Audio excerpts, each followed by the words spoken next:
আউযু বিল্লাহি মিনাশ শাইতানির রাজিম। বিসমিল্লাহির রহমানির রহিম। প্রেমবন্দি 36 জুলাই অভ্যুত্থানের পূর্বাপর অনুষ্ঠানে সম্মানিত মেহমানবৃন্দ এবং আমার সামনে উপস্থিত সম্মানিত শ্রোতাবৃন্দ সহ সবাইকে আন্তরিক শুভেচ্ছা ও অভিনন্দন। সালাম, আসসালামু আলাইকুম ওয়া রাহমাতুল্লাহি তাআলা ওয়া বারাকাতুহু। আমি মোহাম্মদ হাসনাতুল ইসলাম ফাইয়াজ। আজকে এই প্রোগ্রামে আমাকে আমন্ত্রণ করায় আমি ছাত্র শিবিরকে ধন্যবাদ জানাচ্ছি।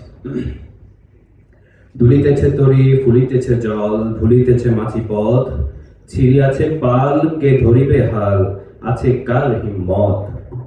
কে আছো জোয়ান, হও আগুয়ান, হাকিছে ভবিষ্যৎ। এ তুফান ভারী, দিতে হবে পারি, নিতে হবে তরি পার।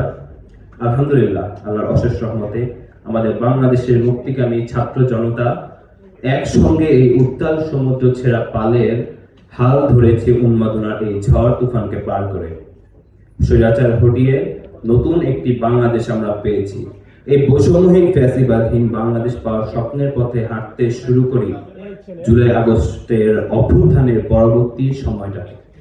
আল্লাহর কাছে শুকরিয়া জানাই আমরা তার জন্য। একই সাথে আল্লাহর কাছে দোয়া করি হাজারো শহীদ এবং গাজীর যে ত্যাগের বিনিময়ে পাওয়া এই স্বাধীনতা যেন আমরা রক্ষা করতে পারি।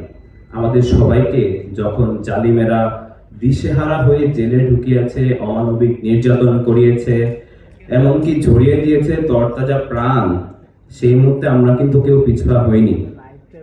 দেশের প্রতি ভালোবাসার যে নজির দেখিয়েছিলেন শহীদ আবু সাইদ ভাই, শহীদ ওয়াসিম ভাই, শহীদ শান্ত ভাই, শহীদ মুনতাসির রহমান আলিফের মতো ব্যক্তিত্বরা, সেই মুহূর্তে আমরা তাদের সেই নজরানার একটা অংশীদার হয়েছিলাম শুধুমাত্র। আমি কৃতজ্ঞতা জানাতে চাই বাংলাদেশের আপামর ছাত্র জনতাকে আমাদের কঠিন সময়ে নিজ জায়গা থেকে সর্বস্ব দিয়ে পাশে থাকার জন্য। ধন্যবাদ জানাই শহীদি কাফেলা বাংলাদেশ ইসলামী ছাত্র শিবিরকে এই আন্দোলনে গুরুত্বপূর্ণ ভূমিকা রাখার জন্য। যারা এই আন্দোলনে অনন্য ভূমিকা রেখেও এখনো কোনো আত্মতুষ্টি বা কিংবা ক্রেডিটের মোহে ভেসে যেতে দেখিনি আমরা। আমি আমার নিজের অভিজ্ঞতার গল্প অনেক শুনিয়েছি আপনাদেরকে, আর শোনাতে চাচ্ছি না। আমরা দেখতে পাচ্ছি এত রক্তজোড়া সংগ্রাম শেষেও দেশে হানাহানি থামছে না, বৈষম্য থামছে না। ব্যাপারগুলো আমাদের অত্যন্ত ব্যথিত করছে।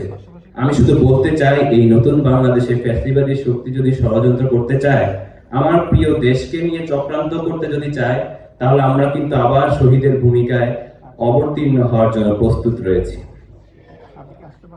তাদের মনে রাখা উচিত, সত্যের সেনানীরা নেবে না কো বিশ্রাম, আমাদের সংগ্রাম চলবেই অবিরাম। আমাদের শহীদ ভাইদের আত্মত্যাগে পাওয়া এই দেশে সবাই যেন তাদের সম্মান রক্ষা করে একটি বৈষম্যহীন এক বাংলাদেশ গড়তে পারি, সেই আশাবাদ ব্যক্ত করে আমি